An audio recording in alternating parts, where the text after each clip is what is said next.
Welcome in, everyone. You are listening to the Authority Podcast here on the B Podcast Network. Thanks so much, as always, for being with us. We really appreciate all of you listeners who join us each week for these conversations, and I think we'll reward you today with a good one. My guest is Miriam Plotinsky.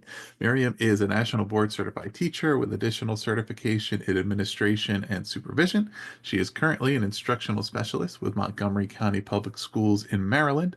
She is the author of several books, including her latest, Small But Mighty: How Everyday Habits Add Up to More Manageable and Confident Teaching, that is published by ASCD.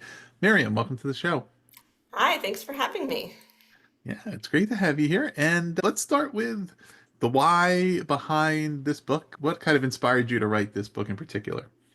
I think initially around, 2020 or so, when a lot of people were reading Atomic Habits by James Clear, I read it initially just for personal enjoyment. And then as we sort of went through the pandemic and then beyond the pandemic, this thing I kept hearing from teachers everywhere was that people kept piling things onto their to-do list. And it's always been that way, but just more and more it was getting worse and everyone was overwhelmed. And we saw a lot of attrition going on during that period. I think we're still seeing some of that. And I thought, what if habit stacking and also some other principles that come from organizational management could really be shifted into the classroom space and think about how that might work. For example, I'm a really big fan. His name is Joseph McCormick, and he's written a couple books, Brief and Noise, just sort of about how we can cut down on some of the distractors that we have in the workplace. And for example, he talks about meeting villains and how meetings just become this horrible thing. And I think any teacher alive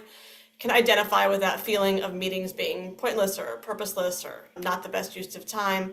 So all these different principles came together to create this book as really an attempt to give teachers a way to streamline some of their routines and habits without changing the fundamental core of what they do. Because I think in teaching, to last more than the 3 to 5 years that most teachers do, you have to have these little tiny moves in place that build over time to make you successful. So that was really the inspiration behind it. Excellent. And one thing that was standing out in thinking about what this book really addresses, there was this line in the blurb, the endorsement quote that you got from Phyllis Fagell, and she said, "Small but Mighty is an indispensable guide for any teacher who ever wished that doing the impossible felt more manageable," that's quite an endeavor, right? To try to manage the impossible. Would love to, in light of that, think about like what are some of those big challenges, some of those things that make the job of teacher feel impossible that you really had in mind when determining what was going to be in this book and how you were going to be able to provide, practical advice around it. I think for teachers is that there's so much coming at you from all different sides. So, for example, not just newer teachers, but teachers in general have concerns about classroom management, about what they're going to teach the next day, the next week, the next month, how all of that's going to work, planning, the cycle we have of planning instruction, executing instruction, thinking about what happens afterward.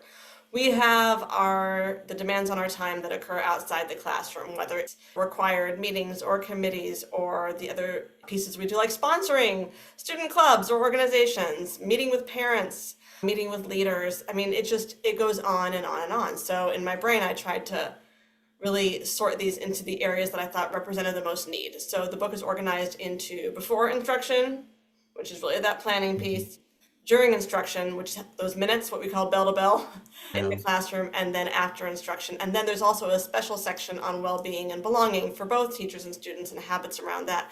And for that section, I leaned heavily, not just on Phyllis Fagell, who you just mentioned, but on Alex Chevron-Venet, who also is a huge expert in trauma-informed instruction, social-emotional learning, because that is a little bit outside my scope of practice, and I wanted to get some expert opinions on how we manage that in those little meaningful ways. Are there any of those areas, particularly the before, during, after instruction breakdown, that are, I don't know, particularly hard to like get into the right habits, or the areas where the ability to even reflect and think about what teachers want to do is the most limited as far as I think being able to carve out the time to really make decisions? For most teachers, being in the classroom with kids is not the hardest part. The part is what happens before that. where they are trying to figure out what to prioritize, how to teach it, what it looks like. And in the earlier years of teaching especially, it really is a survival mode approach to what are we doing next, what are we doing next, what are we doing next. And it doesn't have that sort of overarching backward design piece that I think cements itself a lot more as you become more experienced. The thing is, if you don't plan for certain things to happen, they won't happen. So, for example, right now we're seeing a lot of classrooms where kids are sitting pretty quietly and not engaging as much as they did in prior years. That's something you can plan for. You can plan for ways to create those conversations and to draw students out and to achieve those goals, but it has to happen ahead of time and not before that. So, sorry, not after that. So we get into the classroom and it's too late. And then we have the panic of not just I'm teaching, but what if the lesson went wrong and what do I do about it? And it's hard to find the time to reflect. So for me, I always felt like trying to head some of this off at the pass with the planning cycle is the most important. One of the things that stood out as far as introducing why the book is around habits and what the importance of that is you write about habits over motivation. It's kind of the key to achieving success, but sustaining it. And would love to hear you talk through that a bit. What are some of the shortcomings, I guess, of motivation as the main driver, and how developing habits can be more effective? Yeah, we talk about motivation so much in education, and I was always taught that the gold standard was what we call intrinsic motivation. So we want motivation to come from within. And we feel like if we can somehow help children develop this, that they will be ultimately successful. I think the problem with motivation is that whether it's extrinsic or intrinsic, and obviously intrinsic is better, it can be very transient. And I think an example I might give in the book, or I might have given somewhere else, is suppose you have a student athlete who is motivated, very motivated, gets up every day. Let's say we've got a swimmer. They get up super early in the morning, trains, everything's going great. Grades, eligibility is determined by grades. They're very successful, everything's going well. And then one day they get injured or something sidelines them. Where is the motivation to continue at that point? Very often it goes away, and we see entire behavior changes occur in kids who behaved differently before. So what I think about habits is if the same student has the habit of getting up at a certain time and doing work in a certain way, and they build these little tiny pieces on one another. I'm going to write down my assignments every day. And they're just going through these little tiny steps. The motivation stops mattering so much because the rote process of what they're doing is still going to be there even when the motivation deserts them. And we're all like this. We see this in adult behavior too, It's a very classic January 1st behavior. Oh, I'm going to revamp my life. New Year's resolutions. Yay. A few weeks later, you lose the motivation to do that. But if you had certain habits in place, like if your habit is to become a healthier eater and you have access to all sorts of wonderfully healthy foods and you create friction, and this is a concept that James Clear talks about, with the less healthy foods by not having them available or having them up in an inaccessible space or whatever it is you're doing. You can change your behavior with those little habits so that when you decide, I'm done with this, you've created a different environment. And it's a lot easier to continue on the path without that more transparent piece of it. Yeah. Yeah, I guess in a way, determining the right habits kind of makes motivation manageable, right? I mean, if we have our big picture motivation around our purpose, our goals, our long-term ambitions, it's hard to see how every day or every activity or everything fits into that, and it's easy to go astray. But breaking it down into small pieces, right? You can motivate yourself to eat one healthy snack or to do one assignment or whatever it is, Mm-hmm. and then they Right. Or in stack up. You write teaching, about habit stacking. yeah, just to keep going sometimes as a teacher, I think Yeah. that there are very demotivating days in teaching where everything is going wrong or people are being unappreciative, which is very common. So one thing that I recommend in the book is that we build in the habit of having moments in every day that are joyful for us. And they're little tiny things. Like one of my biggest things has been every day, even if it's for 5 minutes, leaving the cinder block and going outside and seeing that there's a world out there. And that can be a very powerful game changer. And brain studies have shown this too, in terms of our rhythms and our approach and our mindset. So just trying to build those habits in so that when things are not going well, we're still going to be okay. The, I guess that habit building phase when, in this case, a teacher has identified here's the areas where I can most use some new habits, and these are the things I want to start doing. And maybe there's some trial and error or some, okay, I did it well for a few days and then missed a day or whatever. Like, can you talk about what you would recommend that look like in kind of course correcting, getting back on track, staying on track, like not allowing the whole endeavor to go awry because it didn't work perfectly? Absolutely. So I've worked with many teachers who are struggling in various ways. And let's say that we have a teacher who, and this is a common concern, at the beginning of class, it's always chaotic. Kids have a hard time settling down. They're not sure what to do. And so with that teacher, I'm going to try to help them develop a series of habits around the first 5 to 10 minutes of class. How we frame, how we activate. We're going to start small. I'm going to say, okay, for today or just for the next week, our goal is to make sure that kids are explicitly told what our objective is for the day. And you're going to do that. And even if they're not receiving it the way you want, you're still going to go ahead and do that. And then the next week after you've done that, we're going to add going through the framing for the day. And so we piece it out. The whole point behind this is that it's not going to take a day or two or even a week or two for the class to start settling down immediately, but they'll start to see gradual improvements. And so we really want to sit with one habit at a time for at least a few days, get comfortable in it, and then add the next one. That's what habit stacking is really about. It's about gradually wading into something that if you do it all at once, it's overwhelming. If I say to a teacher, hey, you're not framing your class and it's a disaster at the beginning of every period, fix it. Here are all the things you need to do that. They're really going to stumble and fall a lot more than if I say, okay, well, we're just doing these two things and let's try them. Let's keep trying them. How's it working? Let's reflect on it. What could have been better? What do we still need to work on? Oh, it didn't work. That's okay. What else could we try? And just having that very open approach of let's figure out what works for you as a teacher and how you can become a lot more comfortable with those spaces at the beginning of the class, because transitional times are really difficult. And that's just one area where I see a lot of struggle. So that's one example. And I think just also normalizing the fact that even for the most adept, experienced, veteran, whatever teacher, sometimes the first 5 to 10 minutes of class are pretty rough. Yeah, I mean, and what is that process? I mean, we're looking across, of course, you have a variety of recommendations across the stages, like we said before, during, after instruction. Then there's the well-being habits.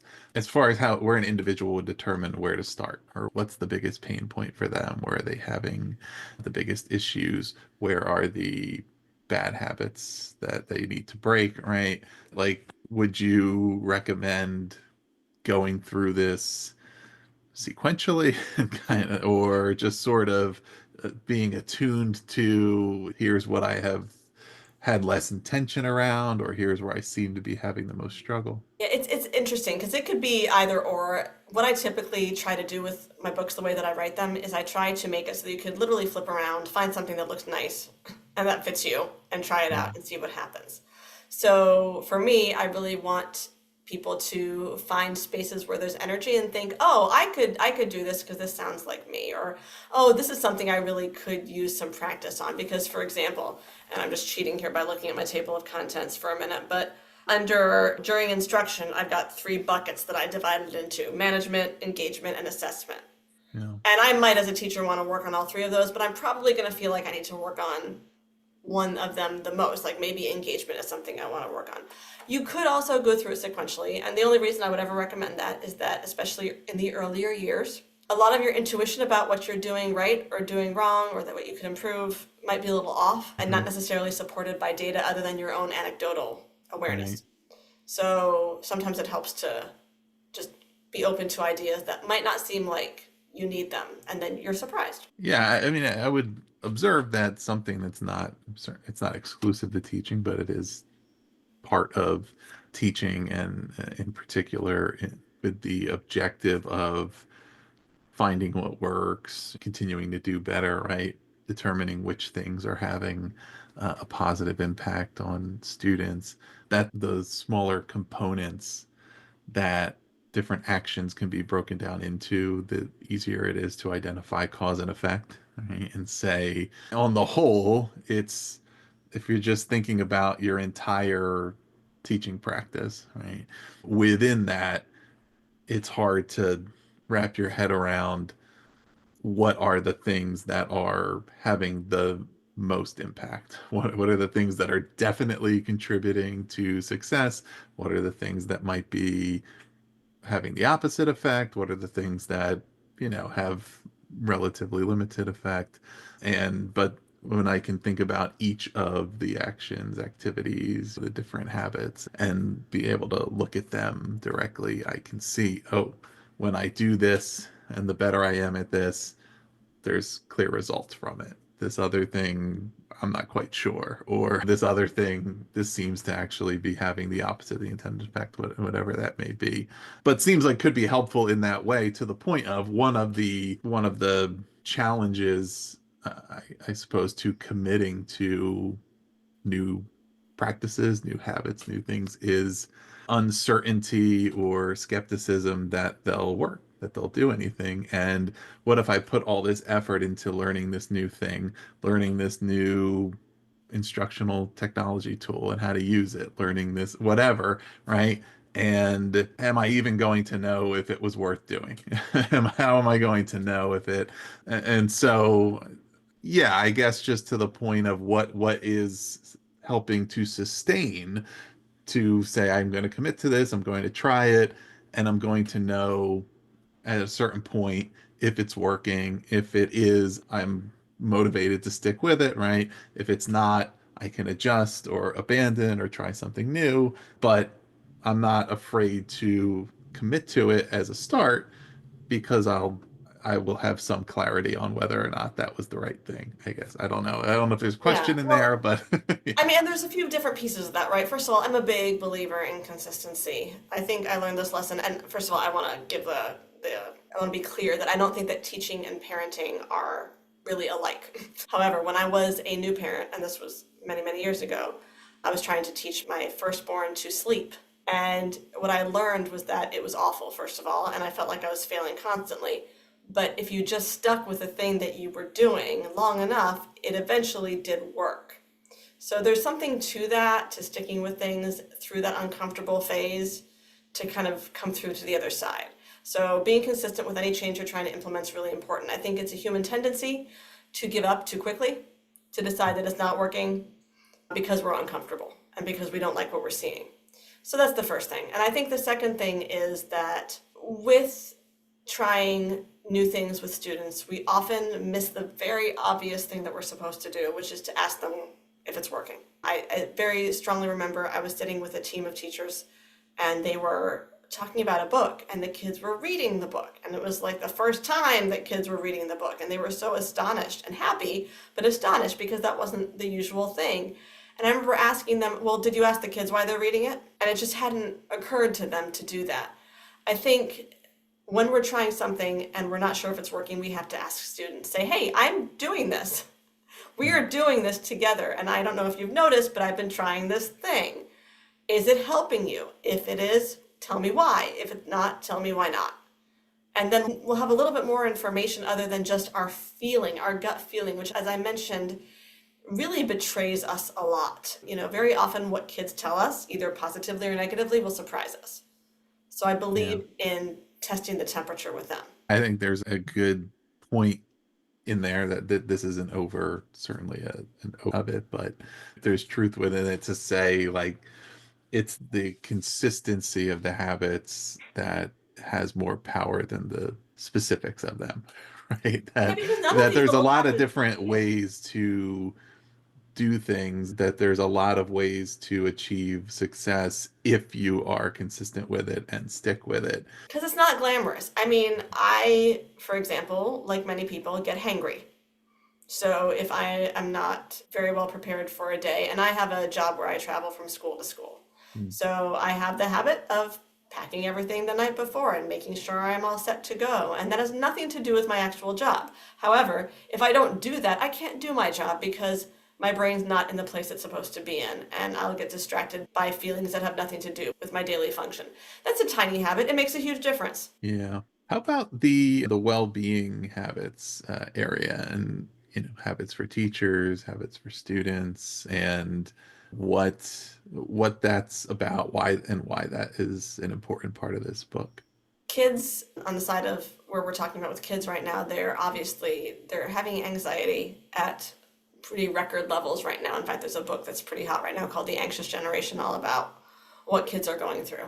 And we need to find ways to manage that. I was talking about one of the strategies earlier today that is shared in the book. It's one of Phyllis's strategies called a coping jar. And what kids do is they have a jar, there's a jar in the classroom, and there's popsicle sticks. And when a kid identifies a way that they cope with something productively, they write down the strategy on one side and then explain it on the other. And the kids gather this jar of popsicle sticks, and then they can pull them out. Like if they're having an anxious moment, go to the corner where this jar is, pull it out, look through, see if something works for you.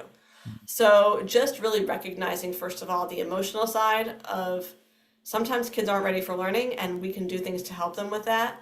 And then from an academic side, just making sure our classrooms are safe spaces for them, eliminating practices like cold calling, which just really make everybody nervous. And I shouldn't say everybody, there are kids who are vocal processors who feel really comfortable throwing out whatever idea comes into their heads, and no shame. But most kids have at least some sense of trepidation around that. And so coming up with better structures for how we hear from kids and making sure they have a chance to process with one another or do something safely before we implement anything that looks like a gotcha. So that's on the student side of things, both emotionally and academically. And then for teachers, really making sure that we have a few really important pieces in place, that we have teacher colleagues that we can not just collaborate with, but that we can sound off to, that are, again, that psychologically safe space for us, that we become part of a community in some way. I think going to school and working all day and going home and not ever going outside that academic scope of what you do, it's one way to do it, and some people do. It's really difficult, though. You feel much more connected when you get involved in some aspect of the community around you, and that can be really enriching. And then, of course, doing those little moves that I mentioned, whether it's finding, if there is one, any space in a building where you can be alone for 5 minutes just to not hear noise around you. Anything that's going to help you recharge, and making sure that you hold yourself accountable for doing that. Because we cannot, it's the oxygen mask analogy. We can't really help anybody if we're not ourselves okay. Yeah. And I also think it's hard because we tend to minimize this and say, oh, practice self-care, and then not give teachers the time and space to do this. So this book that I've written operates under the assumption that people aren't going to do that for you. Right. And that also you don't have much time. So here are some tiny things you can do. Yeah. I'm wondering, I guess, what would it or could it look like? Is this practice of developing habits designed to exclusively be like an individual pursuit? Is there an element of trying to build community around it, or right, have like colleagues in the building attempting to, it not that they're necessarily all have the same things that they think are important to them, but how might it make a difference to try to work toward it together and Mhm. support one another Yeah, in the process? well, absolutely, because it does work on both levels of the individual and the group. I mean, I recently observed one of those situations where you go into a bunch of, say, I don't know, sixth grade classes in the same day, in the same content, and they're all doing different things. And you're thinking, wouldn't life be easier if they all got together and planned in this PLC in a very functional way? And one habit they could, and there are structural recommendations in the book as well for how do we work. Okay, so one of our habits might be that we have rotating roles as a group. And so this week I'm the one who's going to send out the agenda, and you're going to be the one who, so just make sure everyone has a job. And then another habit might be we are always going to ground our meeting in whatever content standard we're deciding is important this week. And we're going to bring student work to discuss that. So just establish, and some people might call them norms. I kind of hate that word, but it's just a series of things you're doing as a group to try to make sure that you are working together to help kids, because it has to be a coordinated effort. And in so doing, you're making your own teaching life easier. It's so much harder to have 4 people doing different things with the same ultimate goals, but not really ever communicating about it. So I think it has to be both. Oh, what's the lesson in here for administrators around creating the conditions for teachers to feel as though this is a practical thing, like going back to the Yeah. earlier point of doing the impossible and making it manageable, and understanding how so much of that is driven by the conditions and the environment within schools and the number of demands and the, maybe limited time allocated for that personal development part of Mhm. professional learning, right? And of that reflective piece of being able to evaluate one's own practice and figure out what are some things I want to try. And, so I guess, yeah, to that point of saying, okay, if we are sort of aware of this and feeling like this would be an effective thing, and would be not only toward the professional success, but the wellness and well being of our staff and faculty, what do I need to do to ensure that there is an opportunity for them to really go about it? Yeah, and I think one of the things that I think about a lot when it comes to this kind of thing is I wrote a whole book called Lead Like a Teacher, because I felt as though teachers don't have a voice in schools, and they are these amazing in-house experts that we tend to disregard. And for example, you mentioned professional learning. How often do administrators consult with teachers before they decide on a course of professional learning? And then how often are teachers a part of the leadership of that? And that's really something I feel is a habit that would be wonderful for school leaders to develop. So for example, instead of sitting in a closed conference room with a bunch of other leaders and deciding among the 5 of you or whoever, that this year we have to focus on discourse. That's what everyone needs to do. Everyone needs to talk more in a classroom. So we're going to make that our instructional goal, and we're going to bring in people from the outside, and they're going to train. And then teachers are sitting there feeling completely disconnected from it, often feeling like they have nothing to do with this, that they're already doing this. I can go on and on. So what if there were teachers in that conference room? That's a habit we made sure we built. We're going to invite teachers into the room to plan our professional learning. And we are going to make sure that we are knowledgeable enough as the leaders in this building, that we have gone into enough classrooms that we know who does this well. And the people who do this well can help teach the people who still need to grow in it. And that way it becomes a whole school effort. And because I know from experience that teachers listen to teachers, far less likely to listen to leaders or to outside experts. So this is just a big thing that leaders can do to really elevate the instructional expertise, because that's what teachers are. They're the instructional gold mine in your school. And, administrators, no matter how amazing you were, whenever it was that you taught, and some people have taught rather recently and for rather long, so I'm not trying to minimize that, you're still not in it right now. And that makes a difference. I'm sorry. It's a hard truth to acknowledge, but when you're out. So if an educator picks up the book and then starts reading through it with full intention of following through on its advice, but they're having some difficulty with it, what are some of the most likely reasons why someone may have difficulty getting from reading to doing? I think a lot of the time with education books in general, we stay too far in the theoretical and we don't get into the practical. That's why with every book that I've written, the figures and tables start to expand hugely, because I think that we need the tools more than anything else. And there should be an explanation and the rationale and the research behind it. I'm not saying that. I just don't think that should be the biggest emphasis. So if you are flipping through and none of these tools or strategies are really working for you, what I would recommend is trying to bring some of them to a trusted colleague who does something that's what we call job alike, level alike, and see whether they have success with it. Because they might find a way to try something that you haven't thought of, or they can just be a thought partner. Say, hey, I have been trying to use this feedback method on my students now for a month and I've been doing it consistently and I just don't see how it's helping. Am I missing something? What could I be doing better? And sometimes they'll have a tweak on whatever it is that's in a book because it's in a book. It's not alive, right? So Yeah. books have a limited capacity to help real life people. You have to bring in people to help you with that who are nearby and who can give you that assistance. I also, by the way, and this is just something that I love to do, people contact me all the time and say, hey, doing this, what will you think? And I love that. That's my favorite kind of email to answer. Excellent. Well, Miriam, I mean, I think there's tons more to talk about with this book, but I know you also have new projects upcoming. What are you working on next, and what's it all about?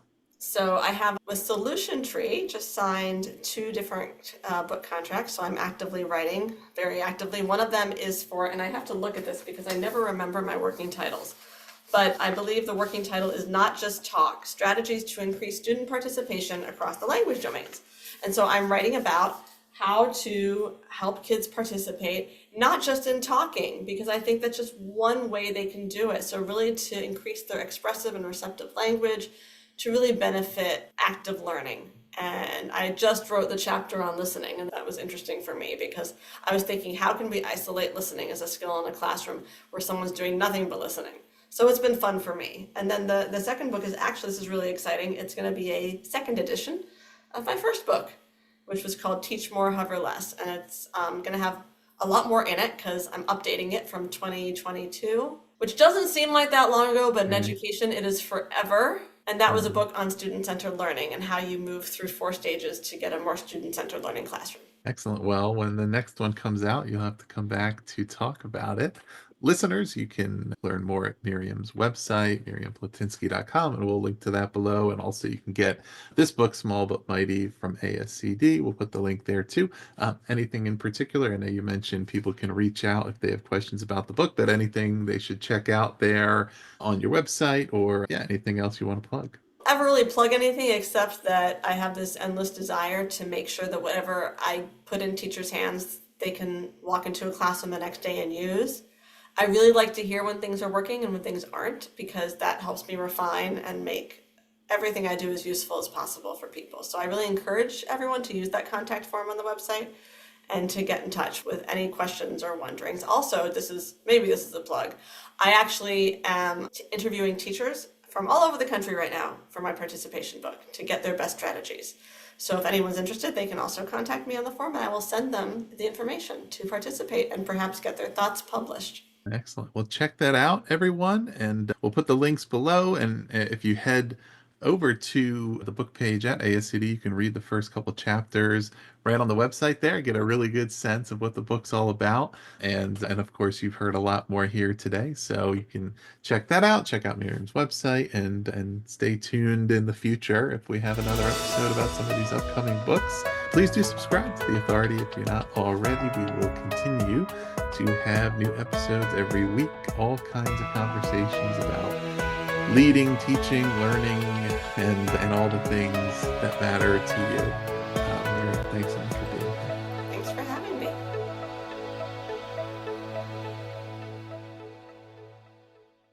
This episode was edited by Gage Sanderson.